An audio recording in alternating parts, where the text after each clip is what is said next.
तो बताइए भाई साहब, समस्या बताइए। समस्या ये है कि जैसे कि गांव में हमारे में क्या है, और पास ही सभी जगह यहाँ पे अपनी तहसील के स्तर पे कोई गौशाला नहीं है, और ये बहुत बड़ी समस्या है।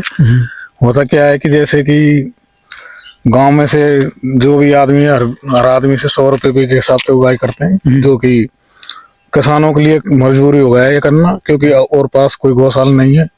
और लगभग 50-60 गायों का झुंड यहाँ निरंतर चलता रहता है, जिससे कि फसल को काफी नुकसान हुआ है। बिल्कुल पिछले वर्षों में हुआ है। तो इसके लिए गांव वाले ने क्या है कि 100 रुपए पर बीघे की उगाई की है। तो इससे क्या है कि जो न्यूनतम या निम्नतम स्तर का जो किसान है उसके लिए और भार बढ़ गया है। हाँ वो तो है। तो आप जो चैनल लेके आए इसके माध्यम से ये बात है कि इसके लिए एमएलए अपनी तरफ से कुछ फंड दे, सांसद फंड दे, और जैसे गांव में जो उगाई होती है उसको 20 रुपए, 30 रुपए, 40 रुपए पर बीघे करके एक गौशाला का निर्माण किया जाए पूरी तहसील स्तर पर, जिससे कि ये समस्या हमेशा के लिए खत्म हो जाए। जी आपकी बात बिल्कुल सही है, और हम चाहेंगे कि हमारे चैनल के माध्यम से वो बात पहुंचे भी। देखिए, जो वर्तमान में हमारे मुख्यमंत्री जी हैं भजनलाल शर्मा जी, उन्होंने आपको कई जो भी विज्ञापन भी मिल जाएंगे, उन्होंने घोषणाएं भी की थी कि गौशालाएं खुलेंगी, और वो गायों का प्रचार भी करते रहते हैं। और बीजेपी जो वर्तमान में सत्ता है वो भी इस पर ध्यान देती है।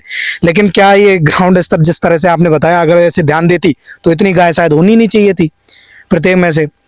और अगर ऐसा है कि वो बजट डाल रही है गवर्नमेंट, और गवर्नमेंट इन पर ध्यान दे रही है, तो उनको गौशाला बनाया जाए। लेकिन क्या आसपास के जितने भी, मतलब ये पंचायत किस में आता है कि ये गांव अपनी खुद की पंचायत है? कौन सा गांव है? बरौली राम। तो इसमें कोई फंड नहीं आया कभी गौशाला बनाने के लिए? नहीं आता तो कहीं कुछ तो बनता ना। तो मतलब और जमीन की भी कमी नहीं है यहाँ। ये तलछेरा में एक घना है, अच्छा, काफी उसमें जमीन है। तो अगर सरकार चाहे तो उसमें खूब बाड़ाबंदी करके और इससे गौशाला बन सकती है। और इसमें यह भी है कि उस गौशाला में गांव को प्रजनन किया जाए, किसी को जैसे पैसे लेके दे दिए जाए, वापस उसे मिलेगी। किसान भी यहाँ पर और पास ठीक ठाक हैं, तो इससे पशुपालन भी बढ़ेगा, और कम से कम 5-6 लोगों के लिए रोजगार भी मिलेगा। और इससे रोजगार बनेगा भाई, इससे दुग्ध उत्पादन भी होगा, तो इससे फायदा ही फायदा। तो इससे आपने कभी विधायक जी से या सरपंच जी से या फिर कहीं और इसके लिए आपने कभी मंत्रणा नहीं की? जैसे मैं तो यहाँ कम ही रहता हूँ, बाहर रहता हूँ, पढ़ता हूँ। लेकिन अभी मैं क्या है, कुछ दिनों से यही हूँ, महीने 2 महीने, तो ये संज्ञान में आया कि इस तरह हर साल उगाई होती है और हर गाँव में होती है। अब वो क्या करते हैं कि उस गांव की गाय इस गांव में, उस गाय की गाय इस गांव में, तो ये कि उनके लिए कोई स्थायी स्थान तो है नहीं। डालम डोल है पूरी नदवी तहसील में, ये स्तर है।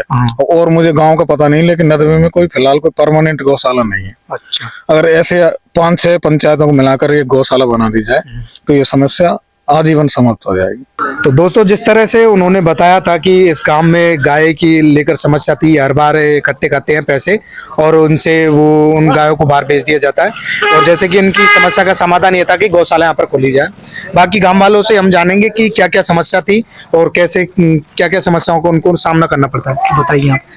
समस्या खूब ये भी है गाय इनकी, तो दोनों फसल ने चौपट कर दें। अच्छा, तो जैसे कि उन्होंने बताया था कि आपको हर बार उगाई करनी पड़ती है, उगाई करनी पड़ती है। 3.25 लाख रुपये में 1 साल को ठेका दियो। तो 1 बीघे से कितनी उगाई की जाती है? 100 रुपए बीघो। 100 रुपये। और जैसे मान लो कोई किसान अगर नहीं कर पाता तो भाई, कोई समृद्ध नहीं है, कोई नहीं कर पाता। अच्छा, तो मतलब इसका क्या परमानेंट समाधान क्या है कि जिससे भाई ये गायों का हमेशा के लिए यहाँ से गौशाला खुले, गौशाला में गाय बंद हुए, परमानेंट इलाज सकते। तो यहाँ आसपास कोई गौशाला नहीं है? कोई गौशाला नहीं। तो आपने कभी अपील नहीं की कि यहाँ पर गौशाला बनाई जाए? भाई विधायक साहब से कही हो या फिर कहीं आगे भी गई हो कभी? आपकी समस्या तो बड़ी है, इधर उधर कहीं तो कर लेने, माने कोई ना कुछ ना हो। कोई अभी तक गौशाला लाए के नरुआ मुंदी नहीं आज तक यार, कोई गौशाला ना है। कुछ पैसा खाओ जन सर उठाओ जन ना उठाओ खा, कोई गौशाला ना आज तक हम ना दी। तो जैसे अब आपकी क्या इच्छा है, गौशाला बने यहाँ पर और बन जाए? मतलब इससे खाली इसी पंचायत में या फिर आसपास के और भी, जैसे कहीं और दूर बन जाए? यहाँ पर जगह है आराम से। तो मतलब उन्होंने बताया था कि गांव वाले भी इसको सपोर्ट करना चाहते हैं, ताकि वो जमीन भी दे देंगे और उनके लिए मदद भी कर देंगे सरकार के लिए। हाँ जी, 4 लाख लोग बोले बना दियो उसको हम चल चरम, हाँ ना बन जाए। अच्छा, तो देखिए हमारा यही है अनुमोदन सरकार से, ताकि यहाँ पर जो परेशान है किसान, क्योंकि हमेशा हम बात करते हैं कि जय जवान जय किसान, जब अगर किसान ही यहाँ पर खुश नहीं रह पाएगा, क्योंकि कृषि, देखो कृषि प्रधान देश कहा जाता है भारत को, अगर खेती नहीं हो पाएगी तो जो शहर में बस रहे हैं या लोग हैं वो खाएंगे कैसे, और अगर पैदावार नहीं हो पाएगी गेहूं की फसल की या सरसों की फसल की, कुछ भी फसल पैदा नहीं हो पाएगी। थोड़ा सा जो प्रोग्राम दिया है ना उसको शॉर्ट में 2 मिनट में रिपीट कर दो। अच्छा कैसे? हाँ, हम आपसे प्रभावित हैं, अभी आए हैं। अच्छा जो अब तक बताइए ना, जो 4 आ जाओ। नहीं चालू, वो तो एडिटिंग में कट लग जाएगा, कोई दिक्कत नहीं है, बताइए आप आ जाइए। इनसे बात कर लियो मार सामान तैयार के बारे में। अच्छा पहले तो इनका विजन पूछो, आपका जो प्रपोजल है ना, ठीक है, उसको रखो पहले। बिल्कुल बिल्कुल। नहीं बिल्कुल, देखिए मेरा नाम भूपेंद्र बैरवा है और मैं करौली जिले से हूँ। जैसा कि ये चैनल का नाम आप देख रहे हैं, थोड़ा इंग्लिश में लिखा हुआ है द ग्राउंडलेस। हमारा काम ये है कि जमीनी स्तर की जो भी छुपी हुई है, भाई जैसे कि आपने ये समस्या बताई, ये समस्या मुझे काफी जगह देखने को मिली, काफी गांव वालों ने भी बताई, अलग अलग जगह हम ग्राउंड लेवल पर गांव में जाते हैं, वहाँ की समस्या है, उनको हो सके जितना भाई सरपंच तक, प्रधान जी तक, हमारी जैसे विधानसभा के क्षेत्र में आते हैं एमएलए तक, जो भी हमारे एमपी हैं, जो सांसद जी हैं, वहां तक पहुंचाए, और सांसद जी के पहुंचा के आगे मुख्यमंत्री तक पहुंचे। जैसे कि आपको पता है अलग अलग विभाग के अलग अलग मंत्री बने हुए हैं, और अगर उनके लिए एक काम दे दिया जाए, अगर वो काम भी नहीं कर पा रहे वो मंत्री, तो फिर वो क्या बात की मंत्री। ठीक है, आप तो चलो गांव वाले, आपकी बात देखो, जो मीडिया का काम है, ये काम मीडिया का है, लोकतंत्र का चौथा स्तंभ हूं मैं भी, उसके अंदर आता हूं। मेरे को आजादी है अभिव्यक्ति की, आप सभी को आजादी है अभिव्यक्ति की, तो आप अपनी समस्याएं बताएंगे तभी तो हम आगे बोलेंगे। अब वहां की समस्या यही रह जाएंगी, कोई आके समस्याओं को बताएगा नहीं, कोई सुनवाई नहीं है तो कौन बताएगा, बताइए कैसे समस्याओं को समाधान होगा। आप जाओगे वहां बोलोगे, वहां पर पर्ची डाल दी जाएगी, पर क्या पता कब समाधान होगा नहीं होगा। अगर ऐसे समाधान हो जाता तो आपको हर साल 3.25 लाख 3.5 लाख तक रुपए खर्च करने की कोई जरूरत नहीं होती ना। तो इसलिए हमारा विजन यही है कि गांव की जो भी समस्या है वो उन लोगों तक पहुंचे जिनको आप वोट करते हैं, जिनको आपके ऊपर बनाया गया है ये काम करने के लिए।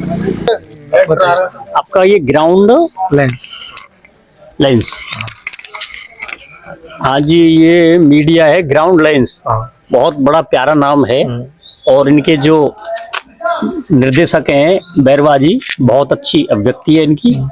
और आपने भी कहा है और मैं भी कह रहा हूँ कि मीडिया लोकतंत्र का चौथा स्तंभ है, और जो मीडिया की इमेज थी कुछ समय पहले, वो भी थोड़ी थोड़ी डाउन हो रही है। हाँ बिल्कुल, क्योंकि मीडिया भी व्यावसायिक हो गया, नहीं बिल्कुल, गवर्नमेंट से प्रभावित है, चाहे वो विज्ञापन से है या अपने स्वार्थों से है, या वो लोग राजनीति में वापस घुसते हैं, जैसे न्यायपालिका के जज भी राजनीति में आ जाते हैं, तो इसलिए मीडिया भी संदिग्ध हो गया है। पर हम कह रहे हैं कि जो ग्राउंड लेंस है वो बड़ा अच्छा लगा है कि जमीन पर जुड़ के आम समस्या के लिए समस्याओं को आगे व्यक्त कर रहे हैं। धन्यवाद।